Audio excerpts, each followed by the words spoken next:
Mis padres me pidieron ayuda para pagar la universidad de mi hermana. Les dije que no. Al fin y al cabo, ellos ya me habían borrado de la familia. Soy una mujer de 23 años, y esta historia realmente empieza cuando me mudé para estudiar en la universidad, a los 18. Crecí en una familia de clase media. Vivíamos cómodamente, pero nada de lujos. Tengo una hermana menor, Vanessa, que ahora tiene 18. Nuestros padres siempre tuvieron esa filosofía de priorizar al hijo que más lo necesitara. En teoría suena justo, pero en la práctica significaba que yo siempre tenía que adaptarme, ceder o simplemente renunciar a las cosas. Mientras Vanessa se quedaba con lo mejor de todo. Nuestra casa no era enorme, pero había un cuarto que era especial. Un cuarto de invitados súper espacioso, con baño propio, ventanales enormes y un vestidor que prácticamente era otro cuarto. Como yo era la mayor, mis padres me dejaron quedarme con él desde pequeña. Yo amaba ese cuarto. Era el único espacio que realmente sentía mío, y pasé años decorándolo a mi manera. Cuando me fui de casa para estudiar, ya sabía que algunas cosas iban a cambiar, pero no pensé que sería tan rápido. Unas semanas después de instalarme en la universidad, empecé a notar algunos cambios sutiles en las videollamadas con mi familia. La puerta de mi antiguo cuarto, que antes siempre estaba cerrada, ahora estaba de par en par. Un día, chismeando en redes sociales, vi un video que Vanessa subió mostrando su nuevo cuarto. Era mi cuarto. La decoración, los muebles, todo seguía igualito. Solo habían quitado mis cosas personales, y ella actuando como si siempre hubiera sido suyo. Yo ni siquiera llevaba un mes fuera de casa. Llamé pensando que, mínimo, íbamos a tener una conversación sobre eso. Pero mis padres rápidamente se lavaron las manos. Dijeron que yo ya no vivía allí, así que ¿qué más daba? Según ellos, la casa tenía que funcionar para los que aún vivían ahí. Pregunté por qué nadie me había avisado, y simplemente respondieron que no parecía gran cosa. Empacaron mi antiguo cuarto, tiraron mis cosas en el ático y se lo entregaron todo a Vanessa como si yo nunca hubiera existido. Me dolió, pero estaba empezando una nueva etapa, así que traté de tragarme todo eso. O al menos lo intenté. Quería volver a casa de vez en cuando, pero después de eso, empecé a sentirme como una visita. Todavía volvía para las fiestas, pero la sensación de hogar fue desapareciendo. En la primera visita, vi que mis cosas estaban tiradas en cajas de cualquier manera. Mis libros, mis diarios, incluso cosas con valor sentimental. Vanessa no solo se mudó al cuarto, sino que simplemente se adueñó de todo. Y no era solo el espacio físico. Su actitud también cambió. Antes era simplemente una hermanita molesta. Ahora actuaba como si yo fuera una intrusa. Caminaba por la casa como si siempre hubiera sido la dueña de todo eso. Como si mis años en ese cuarto no contaran. Cuando necesitaba buscar algo en el ático, suspiraba fuerte, como si yo estuviera molestando simplemente por existir. Cuando hablé con mis padres sobre lo raro que era todo eso, se rieron. Dijeron que estaba exagerando, que ahora yo era adulta y que tenía que superarlo. Ni siquiera esperaba que echaran a Vanessa de ese cuarto, pero pensé que, por lo menos, reconocerían que era raro borrarme así de la casa. Pero no. Actuaron como si todo fuera completamente normal. La gota que colmó el vaso fue una de las últimas veces que volví a casa, antes de simplemente rendirme. Estaba tirada en el sofá del salón, cuando escuché a Vanessa hablando con unas amigas allá en su cuarto. Se reía diciendo que yo ahora era solo una visita, y fue en ese momento que todo me cayó como un balde de agua fría. No era solo el cuarto. Mi lugar en la familia había cambiado. Ya no era una parte importante de esa casa. Era solo alguien que pasaba de vez en cuando. Después de eso, dejé de preocuparme. Seguía llamando, manteniendo el contacto, pero por dentro ya me había desconectado. Me concentré en la universidad. Conseguí un trabajo de medio tiempo para pagar mis cosas y fui construyendo mi independencia. Mientras yo sudaba la gota gorda para salir adelante, Vanessa vivía cómoda, disfrutando el último año de secundaria sin preocuparse por dinero, casa o el futuro. Cuando me gradué, ya tenía un buen trabajo asegurado. Ganaba lo suficiente para vivir tranquila y me sentía orgullosa de haber conseguido todo por mi cuenta. Mientras tanto, Vanessa estaba en su último año de prepa, soñando con estudiar en una universidad privada carísima. Nuestros padres siempre le prometieron que la ayudarían con la matrícula, pero por algunas conversaciones que escuché de pasada, se notaba que las finanzas ya no estaban tan sólidas. Yo ni siquiera pensaba meterme, pero sabía exactamente cómo iba a terminar todo. Ellos siempre hicieron sacrificios por ella, muchas veces a costa mía. Si el dinero no alcanzaba, no tenía dudas de que buscarían otra solución. Y considerando que ahora yo era la hermana mayor exitosa, con un sueldo estable, ya me imaginaba cuál sería esa solución. No guardaba rencores del pasado. Había seguido adelante, construido mi vida, dejado atrás la rabia. Pero al escuchar a Vanessa presumir de sus planes, totalmente confiada de que todo le iba a caer del cielo, como siempre, me di cuenta de algo. Esta vez, quien tenía el poder era yo. Pasó un año y mi vida iba de maravilla. Me mudé a una ciudad grande por trabajo. Vivía tranquila y apenas pensaba en mi antigua casa. Vanessa estaba terminando la prepa, aún sintiéndose la reina del mundo. Había elegido una universidad privada de esas carísimas, que prometen prestigio y estatus. Hablaba de eso todo el tiempo, presumiéndole a sus amigas cómo iba a estudiar en una universidad top, mientras las demás tendrían que conformarse con las públicas locales. La realidad les pegó duro a nuestros padres. Siempre dijeron que pagarían la universidad de Vanessa, pero claramente no habían hecho bien las cuentas. Solo la matrícula era muchísimo más alta de lo esperado, y eso sin contar vivienda, comida y demás gastos. Empezaron a recortar pequeños gastos, a quejarse más de las cuentas, pero Vanessa ni se daba por enterada. Ella siempre pensó que el dinero simplemente aparecería cuando lo necesitara. Y de repente, recibí una llamada de mis padres. Estaban desesperados, diciendo que estaban un poco justos con la matrícula de Vanessa y preguntándome si podía echar una manita. No fue un pedido directo, fue más bien un favorcito, solo para que Vanessa no tuviera que preocuparse por el dinero mientras estudiaba. No me lo esperaba para nada. Cuando colgué la llamada con mis padres, sentí como si el peso de toda una vida se derrumbara sobre mí. No fue solo la petición, fue el descaro. Después de años haciéndome sentir como una intrusa en mi propia casa, ahora que necesitaban dinero, yo volvía a existir para ellos. Claro, existía como un cajero automático, no como hija. Estaba en mi piso de Madrid, una tarde cualquiera de otoño, el cielo cubierto de nubes pesadas, y el aire olía a tierra mojada. Me senté frente a la ventana, viendo la ciudad moverse sin detenerse, y pensé en todo lo que había soportado, en cómo empacaron mis recuerdos en cajas olvidadas en el desván, en cómo Vanessa paseaba por mi cuarto como si siempre hubiese sido suyo, y en cómo mis padres se rieron en mi cara cuando intenté explicarles lo que eso me había hecho sentir. ¿Por qué demonios tendría que ayudarlos?, me dije en voz alta, como si necesitara escucharlo. No, esta vez no. Esta vez no iba a ceder. No iba a callar. No iba a dejar que pasaran por encima de mí como si fuera una alfombra más en su casa de Valencia. Cogí el móvil y, por impulso, le mandé un mensaje a Marta, mi mejor amiga desde la universidad. ¿Te apetece unas cañas esta noche? Necesito hablar. Su respuesta fue inmediata. Siempre. ¿Dónde? Nos encontramos en la Musa Latina, uno de nuestros bares favoritos, un sitio pequeño lleno de luces cálidas y gente riendo a carcajadas. Cuando me vio llegar, Marta ya tenía 2 cervezas esperándome. ¿Y esa cara?, preguntó, mirándome de arriba a abajo mientras me quitaba la bufanda. Mis padres quieren que pague la universidad privada de Vanessa. Solté sin anestesia. Marta soltó una carcajada amarga. ¿Después de todo lo que te hicieron? Exactamente. Pues que les den, dijo, alzando su copa. Brindemos por eso. Chocamos las copas, pero mi mente no podía dejar de dar vueltas. No era suficiente con decir no. Quería algo más. Algo que les enseñara que no podían borrar a una persona como si fuera un error de lápiz. Pasamos horas hablando, riéndonos de nuestras miserias pasadas, hasta que el bar empezó a vaciarse. Ya de camino a casa, en el metro, abrí el móvil y me puse a curiosear en redes sociales. Fue entonces cuando vi algo que me heló la sangre. Vanessa había subido una historia en Instagram, riéndose con sus amigas en lo que claramente era una tienda de lujo en la Gran Vía. La descripción era lo que realmente me hizo apretar los puños. Mientras otros trabajan como burros, yo vivo mi mejor vida.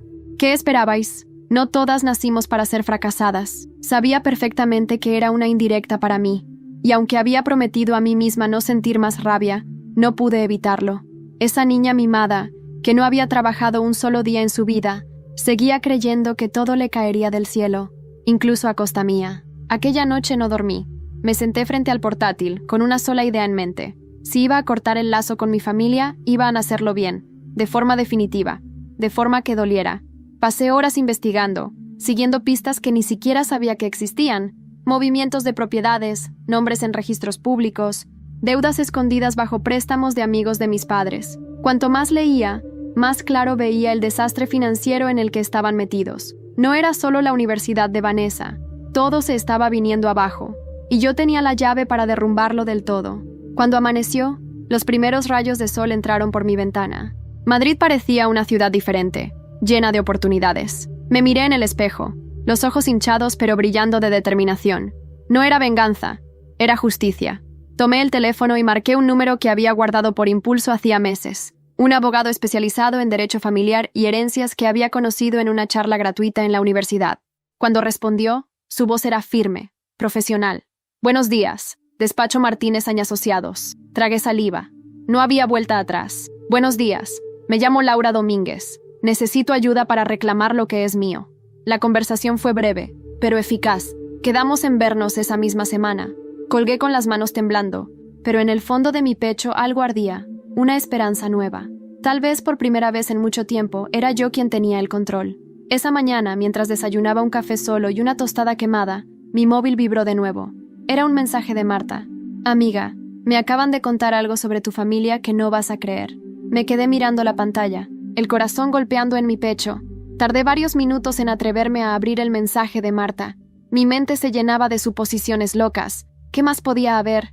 ¿Qué podía ser peor que todo lo que ya sabía? Finalmente, respiré hondo y deslizó mi dedo sobre la pantalla. Laura, he oído que tus padres hipotecaron la casa hace 2 años y que ahora están a punto de perderla. Y Vanessa no tiene ni idea. Sentí cómo se me erizaba la piel.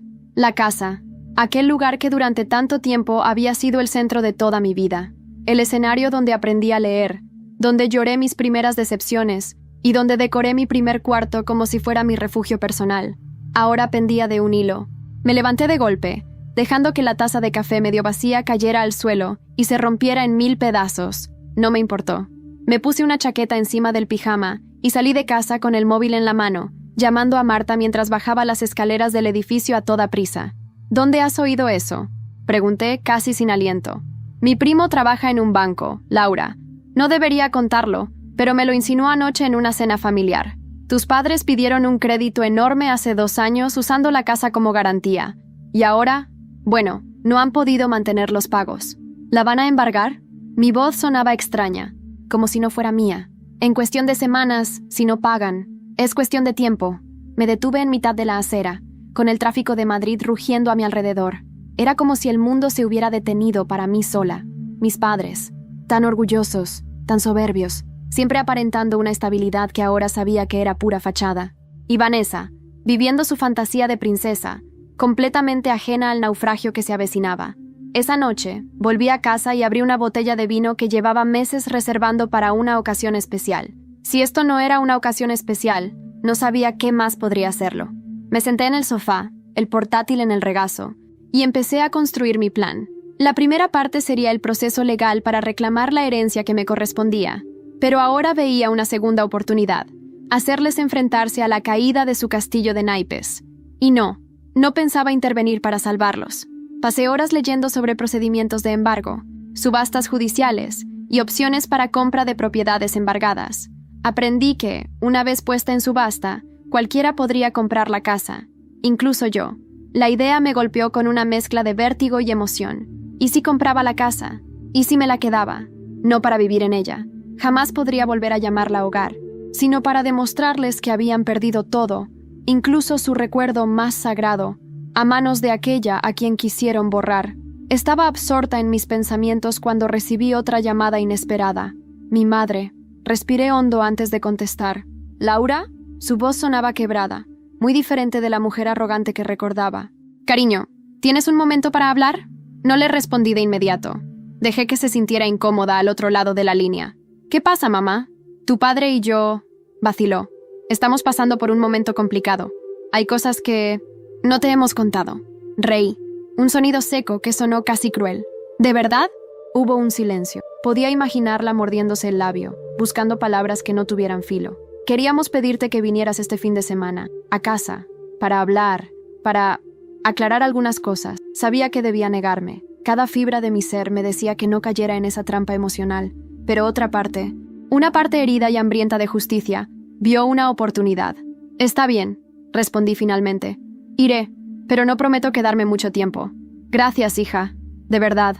Colgué sin decir nada más. Me quedé sentada en la oscuridad, con el vaso de vino en la mano, el corazón golpeando con fuerza contra las costillas. Iba a volver. No como la hija sumisa que se iba disculpando por existir. Volvería como la mujer que habían subestimado, la mujer que tenía el poder de cambiarlo todo. Esa noche, antes de dormir, recibí otro mensaje. Era de un número desconocido. Lo abrí con curiosidad creciente. Laura, no confíes en ellos. Hay algo que necesitas saber antes de ir a esa casa. Me quedé mirando la pantalla, el estómago encogiéndoseme de anticipación y miedo. Me quedé sentada en el borde de la cama, el móvil aún en la mano, leyendo y releyendo aquel mensaje anónimo. No venía con firma, ni pistas, solo esa advertencia críptica que me heló la sangre. No confíes en ellos. Hay algo que necesitas saber antes de ir a esa casa. Apagué la luz, pero no pude dormir. Cada sombra en la habitación parecía alargarse. Cada sonido del edificio parecía un susurro conspirativo. ¿Qué podía ser tan grave que mereciera una advertencia así? ¿Quién me estaba mandando esos mensajes? Al día siguiente, me subí al primer tren hacia Valencia. Durante el viaje, el paisaje árido y dorado de la meseta pasaba ante mis ojos como un viejo recuerdo que no quería volver a vivir. Me preguntaba qué cara pondrían mis padres al verme llegar. ¿Tendrían la desfachatez de actuar como si nada hubiese pasado? Al llegar, la estación olía a humedad, a tierra caliente. Tomé un taxi y pedí que me dejara unas calles antes de llegar a casa. No quería que me vieran llegar de inmediato. Quería observar primero. Desde la esquina, vi la casa por primera vez en años. La fachada, que alguna vez fue blanca y reluciente, ahora estaba manchada y desconchada. La valla de madera que mi padre había pintado tantas veces estaba astillada y rota en algunos puntos. Era un reflejo perfecto de lo que esa familia se había convertido. Una carcasa vacía de algo que una vez fue. Respiré hondo y toqué el timbre. Unos segundos después, la puerta se abrió y mi madre apareció. Estaba más delgada, con ojeras profundas y una expresión forzada de alegría que no le llegaba a los ojos. «Laura», dijo abriendo los brazos de forma torpe. «Qué alegría verte, hija». «Hola, mamá», respondí, entrando sin corresponder el gesto. Dentro, la casa olía a humedad y a desesperanza. El suelo crujía bajo mis pies, y el salón, donde una vez celebrábamos la Navidad, ahora estaba desordenado, con papeles esparcidos por todas partes. Mi padre estaba sentado en el sofá, con la mirada apagada. Ni siquiera se levantó al verme. «Laura», murmuró, como si mi nombre le supiera amargo en la boca. Vanessa apareció desde el pasillo, con su móvil en la mano. Me miró de arriba a abajo con una mueca de desdén, como si yo fuera poco más que una molestia. «Mira quién ha venido», dijo en voz baja, sin disimular el sarcasmo. Me limité a mirarla en silencio. Noté que su ropa de marca había sido reemplazada por prendas mucho más sencillas. Quizá, por primera vez en su vida, estaba empezando a entender lo que era vivir sin privilegios. Nos sentamos alrededor de la mesa del comedor. El silencio era denso, cortante. «Queríamos hablar contigo», empezó mi madre, jugueteando nerviosamente con un anillo barato que no recordaba haberle visto antes. «Sabemos que hemos cometido errores, que no hemos sido justos contigo. Pero...» «¿Pero?», interrumpí, arqueando una ceja. Mi padre soltó un suspiro profundo. «Estamos a punto de perder la casa. Y, sinceramente, necesitamos tu ayuda». Había algo patético en la forma en que evitaban mirarme directamente, como si al hacerlo tuvieran que enfrentarse al daño que me habían causado. «¿Y qué me ofrecéis a cambio?», pregunté, con una frialdad que me sorprendió a mí misma. Mi madre se removió incómoda en la silla. Tu sitio de nuevo en la familia. Podemos empezar de cero». Me reí. Una carcajada amarga y hueca que resonó en la estancia vacía. «¿Mi sitio?», repetí. «¿Ahora que no podéis pagar ni vuestro orgullo queréis que vuelva como hija?». Vi cómo se estremecían ligeramente. No respondieron. Fue entonces cuando decidí lanzar mi primera carta. «Sé que hipotecasteis la casa sin decírmelo». Sus rostros palidecieron. «Sé que no pagáis las cuotas. Y sé que pronto perderéis todo». La atmósfera se volvió helada. «Laura, no entiendes la situación», empezó mi padre, pero lo corté en seco. «No. Lo que pasa es que ahora vosotros estáis en una situación que yo conozco muy bien. Ser ignorados, ser descartados». Me levanté de la silla. «Esta vez no voy a salvaros. No soy vuestra red de seguridad». Vi cómo Vanessa me lanzaba una mirada de odio puro, como si yo fuera la culpable de todos sus males. Me devolví esa mirada con calma, segura. Cuando estaba a punto de salir por la puerta, mi madre soltó, casi en un grito desesperado: «¡Hay algo más, Laura! ¡Algo que no sabes!». Me detuve en seco, el corazón latiendo a 1000. Me giré despacio. «¿Qué cosa?». Se miraron entre ellos, como si dudaran en revelar un secreto que habían jurado enterrar. Finalmente, mi padre, con voz temblorosa, dijo: «No todo en esta casa era lo que tú pensabas». Y entonces, mi madre añadió bajando la voz como si confesara un crimen: «Tu abuela te dejó algo que escondimos de ti». El mundo se detuvo a mi alrededor. «¿Qué me escondisteis?», pregunté, avanzando un paso, sintiendo una furia antigua y desbordante subir por mi garganta. Vanessa dio un paso atrás, claramente incómoda, mordiéndose el labio. Mi padre suspiró y, señalando el desván, murmuró: «Está arriba, en el desván, entre tus cosas». Sentí que cada fibra de mi ser ardía con preguntas. Sin pensarlo 2 veces, subí corriendo las escaleras hacia el desván, sin saber que lo que iba a encontrar allí cambiaría mi vida para siempre. Subí las escaleras casi de 2 en 2, mi corazón martilleando en los oídos. La madera vieja crujía bajo mis pies, como si la casa misma intentara detenerme. Cuando empujé la puerta del desván, una oleada de polvo y recuerdos olvidados me golpeó de lleno. Era un desastre, cajas apiladas de cualquier manera, muebles viejos cubiertos por sábanas, y ese olor a humedad rancia que parecía impregnarlo todo. Durante un instante me quedé allí parada, sin saber por dónde empezar. Sabía que no iba a ser fácil. Mis padres no habrían dejado algo importante a simple vista. Me arremangué la chaqueta, me recogí el cabello en un moño improvisado y empecé a buscar. Cajas de libros escolares, ropa infantil, juguetes rotos. Era como excavar en un cementerio de mi propia vida. Cada objeto que tocaba me arrancaba un pequeño pedazo de rabia contenida. Todo lo que había sido mío, mi infancia, mis recuerdos, había sido relegado aquí, como basura. Después de casi 1 hora removiendo entre las ruinas de lo que una vez fue mi hogar, encontré una caja vieja, sin etiquetar, escondida detrás de un armario. Estaba cubierta de polvo y telarañas, y el cartón estaba tan frágil que casi se deshacía en mis manos. La abrí con cuidado. Dentro, entre papeles amarillentos y fotografías descoloridas, encontré una carpeta de cuero rojo, cerrada con una cinta envejecida. Mis manos temblaban mientras la desataba. Dentro había documentos legales, escrituras de propiedad, testamentos, cartas manuscritas, y en medio de todo, una carta dirigida a mí, con la caligrafía temblorosa que recordaba de mi abuela Carmen. Para mi querida Laura, la única que siempre vio más allá. Mi garganta se cerró. Me senté en el suelo polvoriento y empecé a leer. Mi abuela, la única persona que me había tratado siempre con un amor incondicional, me confesaba en esa carta que había dejado a mi nombre una propiedad, una pequeña casa de campo en las afueras de Valencia, un lugar donde solíamos pasar los veranos juntas. Era su forma de asegurarse de que siempre tendría un refugio, un hogar que nadie pudiera arrebatarme. Pero mis padres, mis propios padres, habían escondido todo. Nunca me dijeron nada. Habían mantenido esa casa oculta mientras me trataban como una forastera en la suya propia. La rabia me cegó. Me levanté de un salto, la carta apretada en el puño, y bajé las escaleras como una tormenta. Mis padres y Vanessa me esperaban en el salón, sus rostros tensos, nerviosos. «¿Cómo pudisteis?», grité, y mi voz retumbó contra las paredes desconchadas. «Laura, no lo entiendes», empezó mi madre, pero la corté de inmediato. «No lo entiendo. Me robasteis mi herencia. Me negasteis un hogar mientras me echabais como si fuera una extraña». Mi padre se levantó, torpe, como si las piernas le fallaran. «Lo hicimos por Vanessa», admitió, bajando la mirada. Esas palabras fueron como un puñal. «¿Por Vanessa?», repetí casi sin voz. ¿Todo en esta maldita familia siempre fue por Vanessa? Vanessa no dijo nada. Se limitó a mirarme con ese desprecio que se le había quedado grabado en el rostro, como una máscara permanente. «Necesitábamos dinero para su educación, para sus cosas», continuó mi madre, llorosa. «La casa de tu abuela era demasiado para ti en ese momento. Pensamos. No pensasteis en mí ni un segundo», dije con una calma peligrosa. Apreté los papeles contra mi pecho y me dirigí hacia la puerta. «No os preocupéis», añadí antes de salir. «No voy a denunciaros. No porque os lo merezcáis, sino porque yo merezco paz, pero os aseguro que nunca más podréis contar conmigo».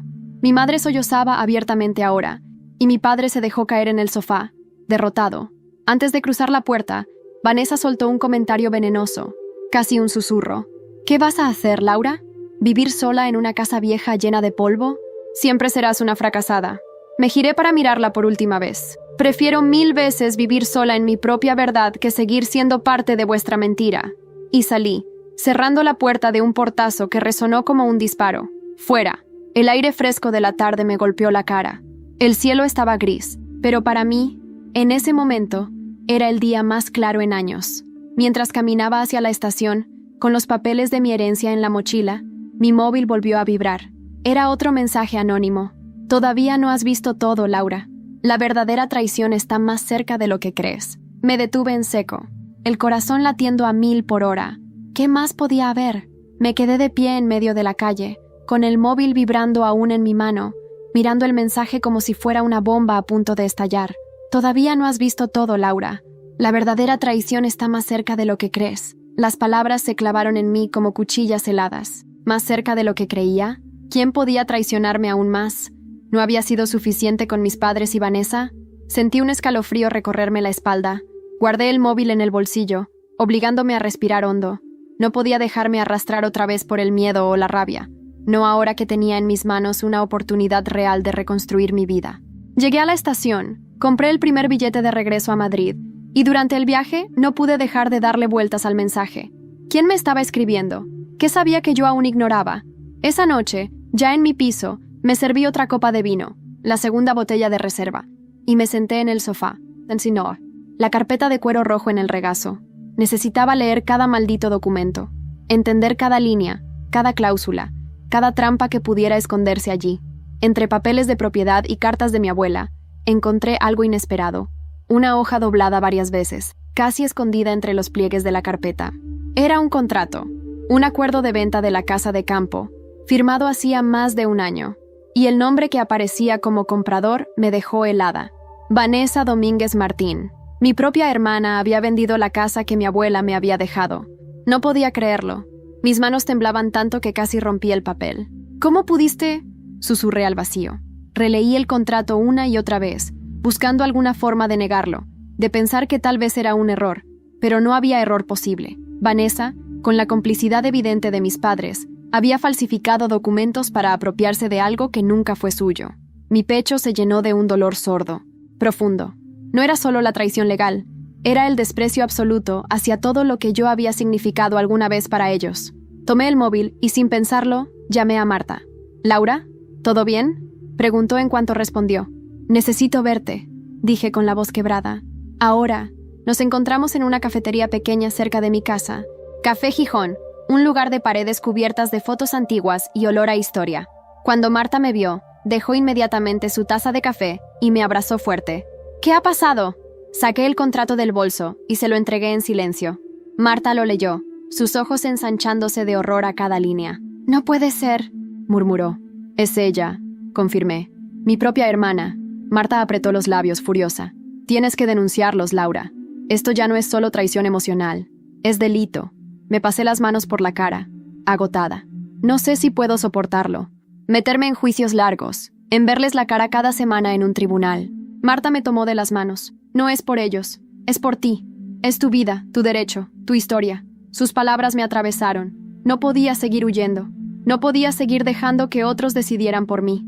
Asentí, sintiendo una fuerza nueva brotar en mi interior. «Voy a hacerlo», dije. «No voy a dejarlo salirse con la suya esta vez». Al día siguiente volví al despacho del abogado. Esta vez, llevaba todos los documentos en una carpeta ordenada y la mirada firme. El abogado, el señor Martínez, me recibió con una sonrisa profesional. «¿Lista para luchar?», preguntó. «Más que nunca», respondí. Le entregué los papeles, incluyendo el contrato falso de Vanessa. Su expresión cambió de inmediato a una seriedad absoluta. «Esto es grave, Laura. Muy grave. Podemos actuar rápido. Pediremos una investigación por falsificación de documentos y apropiación indebida. Y si conseguimos probarlo, ellos no solo perderán la casa, Vanessa podría incluso enfrentarse a cargos penales». Asentí.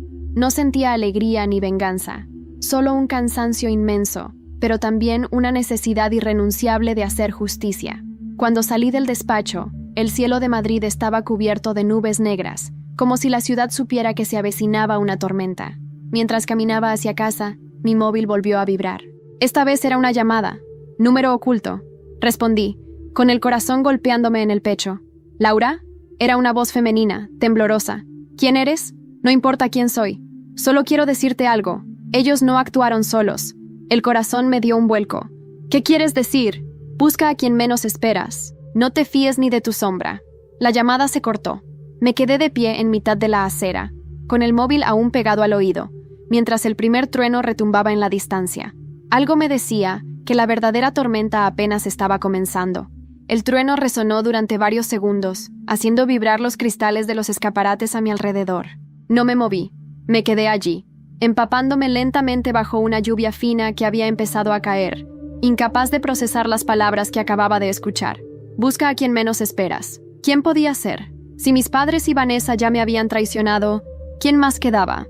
Esa noche no pude dormir. Me pasé horas sentada en el suelo de mi salón, rodeada de documentos, cartas, fotos viejas, buscando, escarbando entre los recuerdos, intentando ver algo que antes se me hubiera escapado. A las 3 de la madrugada, con el viento golpeando las persianas, me rendí. No iba a encontrar respuestas allí. Tenía que actuar. Decidí enviar un mensaje a Marta. ¿Podemos vernos mañana? Necesito tu ayuda. No se lo digas a nadie. Su respuesta fue casi inmediata. Claro, a la hora que quieras. El día siguiente amaneció igual de gris. Nos encontramos en un parque cercano a su casa, donde los árboles parecían inclinarse bajo el peso de la humedad. Marta me abrazó apenas me vio. «Estás blanca como la pared, tía», dijo, mirándome con preocupación. «¿Qué ha pasado ahora?» Le conté todo. El contrato falsificado, la llamada anónima, la advertencia de no confiar en nadie. Marta frunció el ceño. ¿Y sospechas de alguien? No lo sé. Me pasé la mano por el cabello, frustrada. Ya no sé en quién confiar. Ella se quedó pensativa un momento. ¿Has pensado en tu tío Rafael? Me congelé. ¿Qué tiene que ver Rafael en todo esto? Rafael era el hermano menor de mi madre, un hombre que siempre había sido distante pero cordial conmigo. Se había distanciado de la familia hace años, tras una pelea que nunca entendí del todo. «Mira», dijo Marta bajando la voz, «mi madre siempre decía que Rafael tenía problemas de dinero, que hubo historias raras con tu abuela antes de que muriera. No sé detalles, pero tal vez deberías hablar con él». No quería creerlo. No quería añadir otro nombre a la lista de personas que me habían traicionado, pero no podía ignorar ninguna pista. «¿Sabes dónde puedo encontrarlo?», pregunté. «Sigue viviendo en un piso viejo cerca de Ruzafa. Te paso la dirección». Guardé la dirección en el móvil y agradecí a Marta con un abrazo fuerte. Ella me sostuvo por los hombros. «Vayas donde vayas, hagas lo que hagas. Recuerda quién eres. No dejes que te conviertan en lo que ellos son». Asentí, con la garganta cerrada por la emoción. Esa misma tarde, me planté frente a un edificio desvencijado en Ruzafa. El portal olía a humedad y nicotina. Subí los peldaños, el corazón latiéndome en las sienes. Llamé al timbre del tercero A. Unos segundos después, oí pasos arrastrándose al otro lado. La puerta se abrió un par de centímetros, revelando un rostro envejecido, ojeroso, pero inconfundible. «¿Laura?» Rafael parecía genuinamente sorprendido. «Hola, tío. ¿Puedo pasar?» Dudó un momento. Luego abrió la puerta de par en par. El piso era un desastre. Pilas de periódicos viejos, platos sucios, el inconfundible olor de alguien que había dejado de preocuparse por la vida. Nos sentamos en el salón, en medio del caos. «¿Qué te trae por aquí?», preguntó, sirviéndose un whisky barato sin ofrecerme nada. «Vengo a hacerte unas preguntas», dije, sacando la carta de mi abuela y el contrato falsificado. «Sobre la herencia, sobre lo que realmente pasó». Su mano tembló ligeramente al sostener el vaso. «No sé de qué hablas. No me mientas, Rafael». Mi voz salió firme, cortante. Durante un instante, pareció debatirse internamente. Finalmente, suspiró y dejó el vaso en la mesa con un golpe seco. «Tu madre me obligó», confesó, en voz baja. «Me obligó a firmar como testigo en la venta falsa. Me amenazó con arruinarme si no lo hacía». Me quedé mirándolo, sintiendo que el mundo se desmoronaba a mi alrededor. «¿Por qué?», susurré. Necesitaban dinero desesperadamente. Querían asegurarse de que Vanessa tuviera todo. No les importaba a quién tuvieran que pisotear para conseguirlo. La rabia me invadió como una ola. «¿Y tú simplemente lo permitiste?» No tenía elección. Se encogió de hombros, derrotado. «Ya no importa, Laura. Está hecho». Me levanté de un salto. «Para ti puede que no importe. Para mí sí». Me dirigí a la puerta sin esperar respuesta. Antes de salir, Rafael dijo algo que me heló la sangre. «Ten cuidado con Marta». Me giré, confundida. «¿Qué has dicho?» Rafael me miró fijamente. «No todo el mundo que te sonríe es tu amigo». Salí del edificio con las piernas temblando. ¿Marta? ¿Mi única amiga verdadera? No quería creerlo. No podía creerlo. Pero el miedo ya había echado raíces profundas en mi pecho. Esa noche, cuando volví a casa, recibí otro mensaje anónimo. «Te lo advertí. No mires solo a los enemigos obvios. A veces, quien más te abraza es quien primero te apuñala». Me quedé mirando la pantalla, sintiendo cómo un abismo se abría bajo mis pies. Aquella noche apenas cerré los ojos. Cada vez que conseguía quedarme medio dormida, despertaba sobresaltada, con imágenes de traiciones y cuchillos invisibles atravesándome la espalda. ¿Y si Marta...? Me odiaba por siquiera pensarlo, pero ya no podía permitirme ser ingenua. A las 7 de la mañana, Mientras la ciudad apenas comenzaba a despertar, me senté frente al ordenador. Necesitaba respuestas. No podía simplemente acusar a la única persona que me había apoyado sin pruebas. Eso me convertiría en todo aquello que juraba no ser. Busqué el nombre de Marta en registros públicos, foros, cualquier rincón de internet donde pudiera encontrar algo sospechoso. Y, al principio, no hallé nada. Solo fotos de viajes, publicaciones antiguas, su perfil de LinkedIn. Todo parecía normal, demasiado normal, hasta que encontré algo. Un post perdido en el muro de un conocido en común, de hacía más de 2 años. Era una foto de una fiesta, una de esas fiestas grandes que solíamos tener en los tiempos de universidad. Y allí, en una esquina de la foto, casi oculta detrás de un grupo de chicos, estaba Marta, hablando con Vanessa. Mi corazón se detuvo. Amplié la imagen hasta que los píxeles amenazaron con romperse. No era una conversación superficial. Marta estaba inclinada hacia Vanessa, sonriendo, mientras Vanessa le decía algo al oído. Tragué saliva. Claro, podían haberse conocido en la universidad, podían haber coincidido en esa fiesta por casualidad, pero entonces recordé algo que Marta me había dicho hacía mucho tiempo, que no soportaba a mi hermana, que nunca la había conocido en persona. Mentiras. De repente, toda nuestra historia juntas empezó a llenarse de grietas. ¿Por qué había insistido tanto en acompañarme en cada paso? ¿Por qué había sido la primera en señalar a Rafael? ¿Por qué había estado tan disponible, tan cerca, justo cuando todo comenzaba a derrumbarse? Mi cabeza era un hervidero de sospechas. No podía enfrentarla de inmediato. Tenía que ser inteligente, fría. No podía mostrar mis cartas hasta saber exactamente qué estaba jugando ella. Decidí hacer algo arriesgado. La invité a cenar esa misma noche en mi casa. Fingí que necesitaba apoyo, que estaba rota, vulnerable.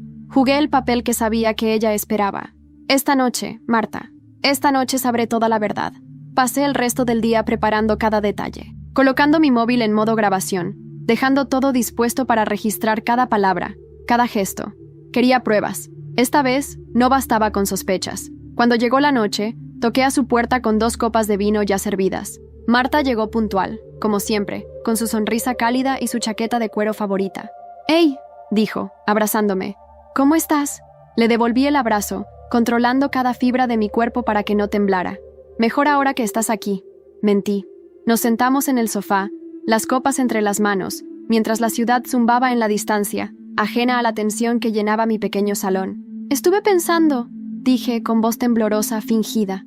«Tal vez he sido demasiado paranoica. Tal vez estoy viendo enemigos donde no los hay». Marta me miró, con esa expresión de compasión que ahora me parecía tan falsa. «Es normal que desconfíes, después de todo lo que te han hecho». Bebí un sorbo de vino, mirándola por encima de la copa. «¿Te imaginas si alguien cercano a mí estuviera trabajando para ellos?». Marta se tensó ligeramente, apenas un segundo, pero yo lo noté. Desvió la mirada hacia su copa, luego hacia la ventana. «Sería horrible», dijo finalmente. Sonreí, helada por dentro. Decidí apretar un poco más. «¿Sabes qué sería aún peor?», dije, inclinándome hacia ella. «Que esa persona pensara que nunca me daría cuenta». Marta se quedó muy quieta. Podía ver la lucha interna en sus ojos, el debate silencioso entre seguir mintiendo o confesar. Entonces, soltó la copa de vino sobre la mesa con un golpe seco. «No entiendes nada, Laura», dijo, su voz más dura, más amarga de lo que jamás la había oído. «Entonces explícame», repliqué, cruzándome de brazos. Marta se levantó. Comenzó a pasear nerviosamente por el salón. «Tus padres, Vanessa, no querían que te arrastraras sola. No querían que acabaras odiándolos para siempre. Me pidieron que estuviera cerca, que te ayudara, que...». Se detuvo, buscando palabras que ya no podían ocultar nada. «Que te mantuviera vigilada». Cada palabra fue un puñal directo al corazón. «¿Así que me espiabas?», pregunté, con voz baja pero llena de veneno. No era así. Al principio solo querían saber cómo estabas. Luego las cosas se complicaron. Yo me encariñé contigo, Laura. No era todo una mentira, lo juro. Me levanté, la furia desbordándome. ¿Me querías? ¿Y aún así les contabas todo? Marta bajó la mirada, incapaz de sostener mi mirada. «Lo siento», susurró. El silencio entre nosotras era pesado, mortal. Me acerqué a la puerta. La abrí. «Lárgate», dije, cada palabra afilada como una navaja. «No quiero volver a verte nunca más». Marta, derrotada, cogió su bolso y salió sin decir una palabra. Cerré la puerta con fuerza y me apoyé contra ella, dejando que las lágrimas cayeran al fin. Había perdido a mi familia. Había perdido a mi única amiga. Pero también había ganado algo más: claridad. Sabía exactamente contra quiénes estaba luchando ahora. Sabía que estaba sola. Y esa noche, mientras el reloj marcaba las 3 de la mañana, recibí una notificación en mi correo electrónico. Era del abogado. Laura, hay algo más. Urgente. Tenemos que hablar mañana. Es sobre la venta de la casa, y no te va a gustar. Sentí un escalofrío recorrerme la columna. No dormí en toda la noche. Me quedé tumbada en la cama, mirando el techo, contando las horas hasta el amanecer. Cada latido de mi corazón era una alarma, un recordatorio de que todo lo que alguna vez había amado o confiado se había desmoronado. Cuando el reloj marcó las 8, ya estaba lista. Me vestí rápido, sin apenas mirar el espejo, y salí a las calles de Madrid aún medio vacías, con el cielo cubierto de nubes pesadas. El despacho de Martínez & Asociados estaba en una pequeña calle cerca de Plaza de Castilla. El edificio era sobrio, de paredes grises y sin adornos. Subí al segundo piso, empujé la puerta de cristal y me anuncié en recepción. Laura Domínguez, dije, mi voz ronca de tanto callar gritos. La recepcionista sonrió amablemente. El señor Martínez la está esperando. Crucé el pasillo en silencio. Al entrar en su despacho, lo encontré con una expresión grave, más tensa que nunca. Cerró la puerta tras de mí y me ofreció asiento sin preámbulos. ¿Qué ha pasado?, pregunté, casi sin aliento. Martínez tomó un documento de su escritorio y me lo tendió. Revisamos los registros más recientes de la casa de campo y descubrimos algo que cambia todo. Mis manos temblaban cuando tomé el papel. Al principio, no entendí. Luego las palabras comenzaron a encajar como piezas crueles de un rompecabezas. La casa de campo no solo había sido vendida por Vanessa, había sido revendida apenas semanas después, a una sociedad anónima vinculada a mi madre. ¿Qué? Jadeé. Martínez asintió serio. Fue un montaje. Falsificaron tu firma para venderte la casa, pero nunca la perdieron realmente. La movieron de nombre para protegerla de embargos futuros, y ahora la tienen escondida bajo una empresa fantasma. Me llevé la mano a la boca, sintiendo náuseas. Todo había sido una trampa desde el principio. No era solo avaricia, era premeditación. Era corrupción familiar en su forma más pura y miserable. ¿Podemos hacer algo?, pregunté, mi voz apenas un susurro. Martínez se recostó en la silla. Será complicado, pero si conseguimos pruebas de la falsificación y del fraude corporativo, podemos no solo recuperar la casa, sino llevarlos ante la justicia. Quiero hacerlo, dije de inmediato, el estómago ardiéndome de furia contenida. El abogado asintió con una pequeña sonrisa de respeto. Sabía que lo dirías. Me explicó que necesitaríamos testigos, documentos, cualquier rastro que conectara a la sociedad con mi madre o Vanessa. Salí del despacho con una misión clara, la determinación endureciendo cada paso. La traición era total. No había un solo rincón de mi antigua vida que no estuviera contaminado. Y eso, lejos de hundirme, me daba una claridad brutal. Decidí que no iba a esperar sentada a que ellos cometieran un error. Iba a provocar el error. Aquella misma tarde, vestida con una ropa casual, camuflada entre turistas, volví a Valencia. No podía presentarme directamente en casa de mis padres. Era demasiado arriesgado. En vez de eso, fui a buscar a una persona que había evitado todo este tiempo. Carlos, el antiguo abogado de la familia, alguien que había sido muy cercano a mi abuela. Carlos era un hombre mayor, de voz lenta y ojos tristes. Lo encontré en un pequeño despacho que olía a libros viejos y café rancio. Cuando me vio, sus ojos se iluminaron con algo parecido a la culpa. Laura, ¿cuánto has crecido? Necesito tu ayuda, dije directamente, sin tiempo para sentimentalismos. Quiero saber la verdad sobre la casa, sobre lo que pasó después de que la abuela muriera. Carlos se pasó la mano por el cabello canoso, suspirando. No debería meterme, murmuró. Pero lo harás, insistí. Porque tú también sabías que me estaban robando. Hubo un largo silencio. Finalmente, asintió. Ven mañana a las 8.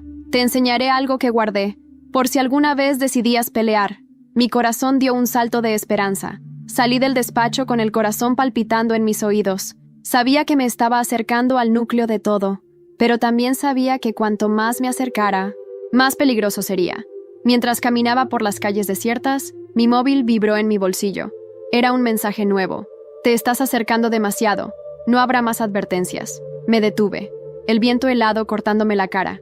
Ya no había vuelta atrás. No dormí.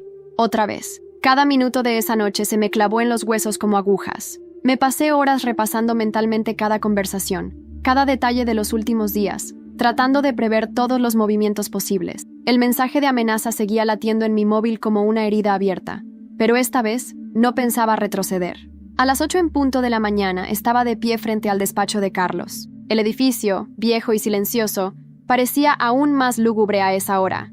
Toqué el timbre con los nudillos helados. La puerta se abrió lentamente. «Entra rápido», dijo Carlos, asomándose apenas.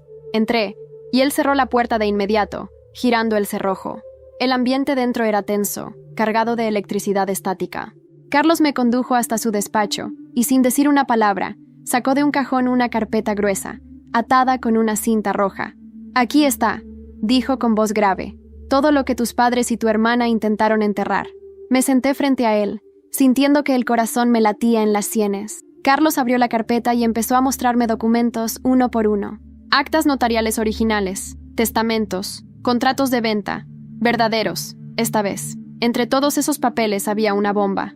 Un testamento firmado por mi abuela, apenas unos meses antes de morir, en el que dejaba explícitamente la casa de campo únicamente a mí. «Cuando tu abuela falleció», explicó Carlos, «tu madre y Vanessa movieron cielo y tierra para ocultarlo. Usaron contactos, amenazas veladas, incluso sobornaron a empleados del registro. Sentí náuseas, pero también una furia helada que me impulsaba a seguir escuchando. «¿Y por qué guardaste todo esto?», pregunté. Carlos bajó la mirada. «Porque le debía todo a tu abuela. Y porque sabía que algún día necesitarías pruebas. No pude enfrentar a tu madre en ese momento, pero no podía destruir la última voluntad de Carmen. Me quedé mirando las hojas, como si fueran dinamita a punto de estallar. «¿Con esto podría recuperar la casa?», pregunté, la voz quebrándoseme. «No solo la casa», dijo Carlos, mirándome fijamente. «Podrías arrastrarlos a todos ante un juez. Podrías hacer que pierdan todo». Mis manos temblaban, pero no de miedo. Era rabia, era justicia. Guardé la carpeta en mi mochila, la sujeté contra el pecho como si fuera una reliquia sagrada. «Gracias», susurré, con una sinceridad que me dolió en la garganta. Carlos asintió, como un soldado que entrega su última arma. «Ten cuidado, Laura. No son personas que acepten la derrota con dignidad». Salí de aquel despacho sintiendo una mezcla explosiva de alivio y terror. Ahora tenía todo lo necesario. Solo me quedaba un paso: usarlo. Decidí actuar de inmediato. No podía dejar tiempo para que reaccionaran. Llamé a Martínez y le conté lo que había conseguido. Concertamos una reunión de urgencia en el juzgado para presentar la documentación y solicitar medidas cautelares. Era ahora o nunca. La presentación de la denuncia fue rápida pero devastadora. Acusación de falsificación documental, apropiación indebida, ocultación de patrimonio y obstrucción a la justicia. Martínez me miró mientras firmaba el último papel. «A partir de ahora, empieza la verdadera guerra». No me importaba. No tenía nada que perder. Ellos ya me lo habían arrebatado todo. Cuando salimos del juzgado, el cielo estaba extrañamente despejado, como si la ciudad misma supiera que algo había cambiado. Caminaba hacia la boca del metro cuando vi algo que me hizo detenerme en seco. A unos metros de distancia, apoyada contra un poste de luz, estaba Vanessa. Me observaba con una expresión que nunca le había visto antes. No era desprecio, no era burla, no, era miedo. Se acercó lentamente, como un animal acorralado. «¿Qué has hecho?», espetó, su voz cargada de ira y pánico. La miré con calma. Lo que tenía que hacer, recuperar lo que es mío.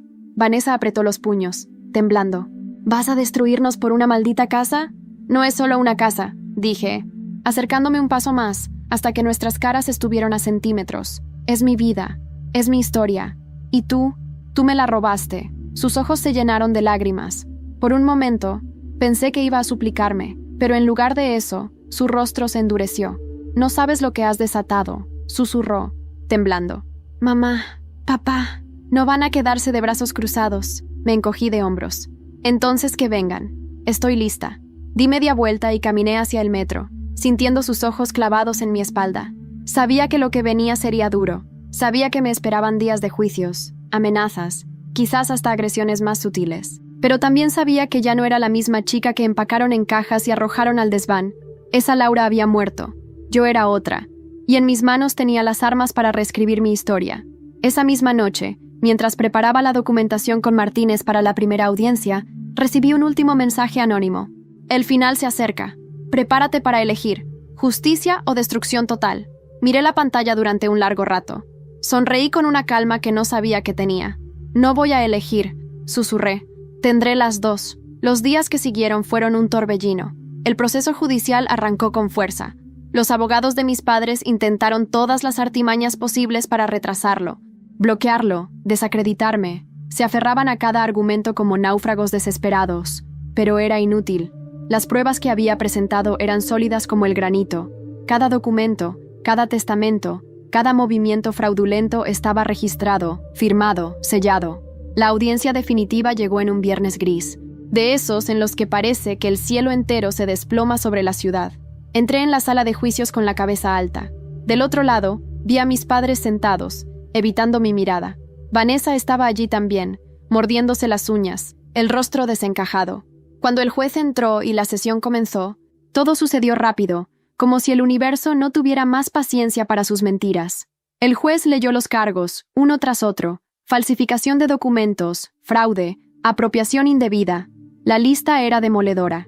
Martínez presentó los papeles originales de la herencia de mi abuela, la evidencia de las firmas falsificadas, los movimientos de la sociedad fantasma donde habían ocultado la casa. Cada golpe era un clavo más en el ataúd de su fachada de familia respetable. Mis padres intentaron defenderse. Mi madre lloró, rogó, se escudó en la desesperación económica. Mi padre culpó a malos consejos. Vanessa simplemente bajó la cabeza. No dijo una palabra, ni una sola excusa. Solo el silencio y la vergüenza cubriéndola como una manta pesada. Cuando el juez pronunció la sentencia, sentí que el aire volvía a mis pulmones por primera vez en años. Se me devolvía la propiedad legítima de la casa de campo. Se anulaba la venta fraudulenta. Se ordenaba una indemnización económica por daños morales y materiales.